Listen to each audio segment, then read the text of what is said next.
कोहे सुलेमान के पहाड़ी सिलसिले में मूसलाधार बारिशों से नदी नालों में तुग़यानी। ज़राए ने बताया है कबायली इलाके जैन में कुछ अरसे कबल बनने वाली कुदरती झील पानी की ज़्यादती के बायस टूट गई।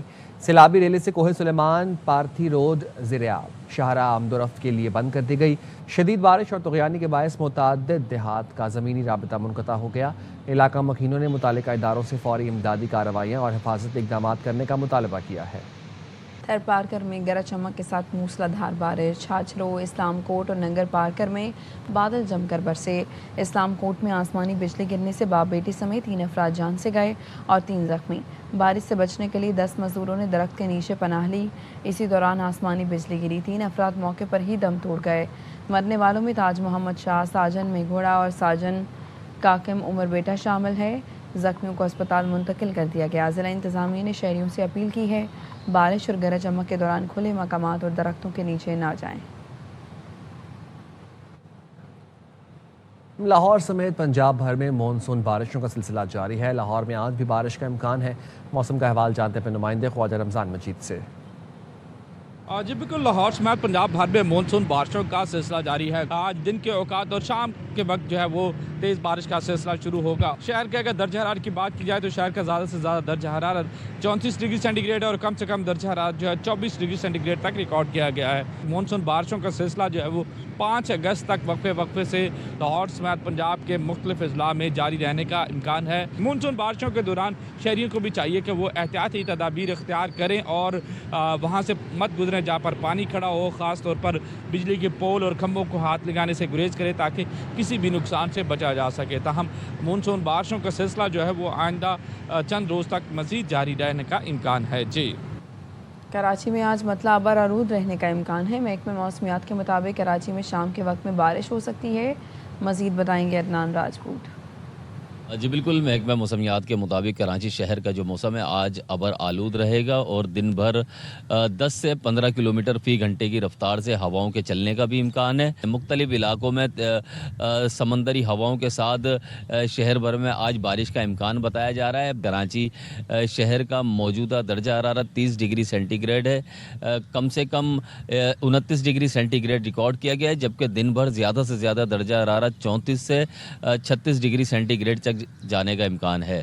हवा में जो नमी का तनासुब है वो 70% है और कराची शहर में इस वक्त हवा 5 किलोमीटर फ़ी घंटे की रफ्तार से चल रही है। अमरीकी सदर डोनाल्ड ट्रंप कहते हैं ईरानी बेईमान हैं, उनके खिलाफ सख्त कार्रवाइयाँ कर रहे हैं।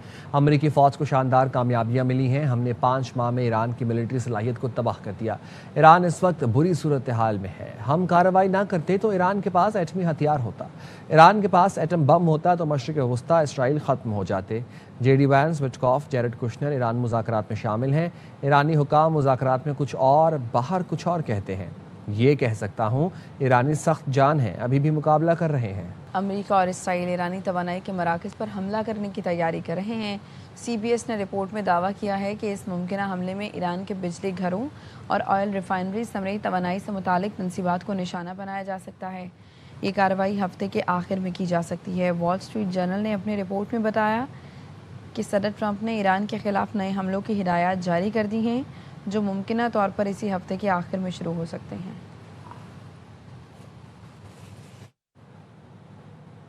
ईरान ने भी इसराइल और अमरीकी तवानाई तंसीबात को निशाना बनाने की तैयारी का दावा कर दिया। ईरानी सरकारी मीडिया के मुताबिक ईरानी फ़ौज के अहदेदार ने कहा है अगर ईरान पर अमरीका या इसराइल की जानिब से हमला किया गया तो ईरान जवाबी कार्रवाई के लिए तैयार है। ईरान ने इसराइल की अहम तंसीबात और ख़ित्ते में अमरीकी तवानाई के मराकज़ को निशाना बनाने के मंसूबे तैयार कर रखे हैं। उन्होंने कहा कि ईरानी मुसल्लह अफ़वाज के पास ऐसी कार्रवाई करने की सलाहियत मौजूद है। ईरान जंग से आलमी अदम इस्तेहकाम में इजाफा हो रहा है। सेक्रेटरी जनरल अक़वाम मुत्तहिदा अंतोनियो गुतरेस ने खबरदार कर दिया जंग के नताइज तबाहकुन साबित होंगे। अपने बयान में उन्होंने कहा इस तनाज़े ने तवानाई की मंडियों को मुतासर किया है, खुराक और खाद की कीमतों में इजाफा किया है और आलमी सप्लाई चेन्स पर भी दबाव बढ़ा दिया है। उन्होंने आलमी बरादरी पर जोर दिया कि कशीदगी में कमी और अमन के क़याम के लिए फ़ौरी और मौसर इक़दामात किए जाएँ। अमरीकी बहरिया ने आबना हुर्मुज़ की नाकाबंदी मज़ीद सख्त कर दी। अमरीकी सेंट्रल कमांड के मुताबिक 31 जुलाई तक ईरान के खिलाफ बहरीनी नाकाबंदी के दौरान 30 तिजारती जहाज़ों का रुख मोड़ दिया गया। 2 को गैर फाल और 2 पर चढ़कर तलाशी ली गई। इंसानी हमदर्दी की बुनियाद पर तकरीबन 30 इमदादी जहाज़ों को नाकाबंदी से गुजरने की इजाज़त दी। अमरीकी वोटर्स आपने हुर्मुज़ की नाकाबंदी की कीमत अदा करेंगे। ईरान की सुप्रीम नेशनल सिक्योरिटी काउंसिल के सेक्रेटरी मोहम्मद बाकर ज़ुल्कदर ने खबरदार किया है कि अगर अमरीका की बहरी कार्रवाइयाँ जारी रहीं तो आपने हुर्मुज़ समेत दीगर अहम बहरी रास्ते भी बंद कर देंगे।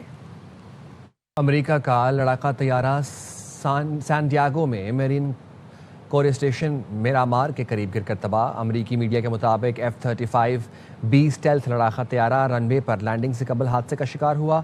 पायलट ने बर वक्त पैराशूट के जरिए छलांग लगाकर अपनी जान बचा ली। हादसे की वजह फौरी तौर पर मालूम नहीं हो सकी।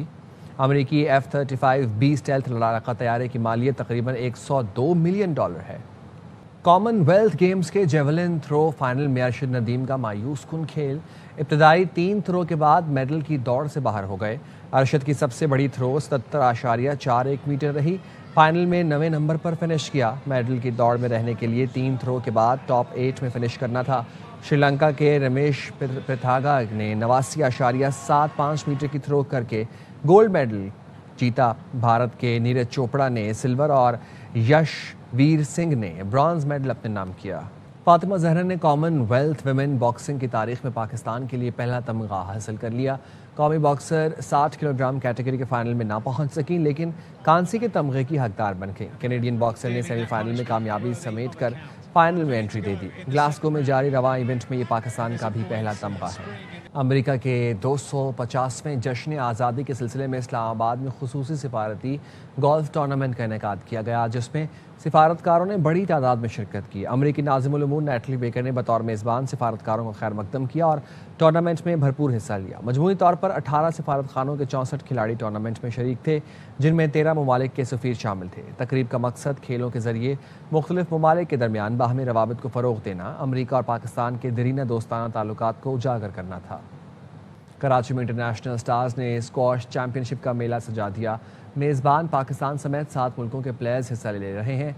अली हसन की रिपोर्ट देखिए। टारगेट तो मैंने अचीव करे हैं और इंशाल्लाह इन फ्यूचर काफ़ी और भी अचीव करने हैं। मेरी जो पाकिस्तान में रैंकिंग है टॉप 10 में हूँ मैं और सिंध नंबर 1 में हूँ। लातीनी अमेरिका से लेकर बड़े आजम एशिया से जुड़े खिलाड़ी सर धड़ की बाजी लगाने को तैयार हैं। ज्यादातर पाकिस्तानी खिलाड़ियों को पहले राउंड में बाय मिला। Traveling around the world. As you said, that's my first time here in Pakistan, so luckily I could visit this country. Mega event का मेगा अवार्ड का हकदार कौन होगा? 4 अगस्त को चैंपियन का फैसला होगा। कैमरामैन मुस्तफ़ा मिराज के साथ अली हसन, ARY न्यूज़ कराची। पंजाब में सरकारी माइन की लीज की मनसूखी के खिलाफ पाकिस्तान मिनरल्स डेवलपमेंट कॉरपोरेशन के मजदूर यूनियन सरापा एहतजाज बन गए। मजदूर रहनुमा और CBA के जनरल सेक्रेटरी राय मजहर ने कहा है कि वर्डछाराक सॉल्ट लीज माइन निजी कंपनी को दे दी गई, जिसके खिलाफ हर फोरम पर एहतजाज करेंगे। वज़ीर आला पंजाब मामले का नोटिस लें।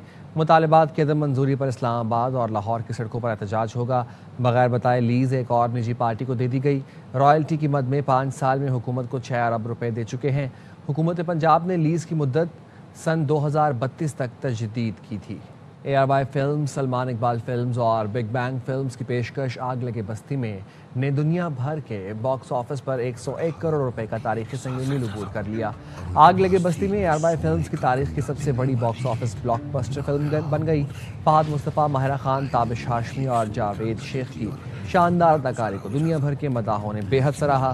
फिल्म ने पाकिस्तान के साथ साथ ओवरसीज़ मार्केट्स में भी रिकॉर्ड कारोबार किया। सिनेमा घरों में फिल्म के शोज़ हाउसफुल और शायकीन से खचा खच भरे रहे। नाज़रीन के ज़बरदस्त रद्द-ए-अमल ने फिल्म को साल की सबसे बड़ी ब्लॉकबस्टर कामयाबी बना दिया। रिलीज़ के बाद फिल्म ने मुसलसल बॉक्स ऑफिस पर नए रिकॉर्ड कायम किए। दुनिया भर से 101 करोड़ रुपए का बिजनेस करके फिल्म ने ARY फिल्म्स के तमाम साबिका बॉक्स ऑफिस रिकॉर्ड्स तोड़ दिए। फिल्म की कामयाबी पाकिस्तानी सिनेमा इंडस्ट्री के लिए एक और बड़ा तारीखी संग मील साबित हुई।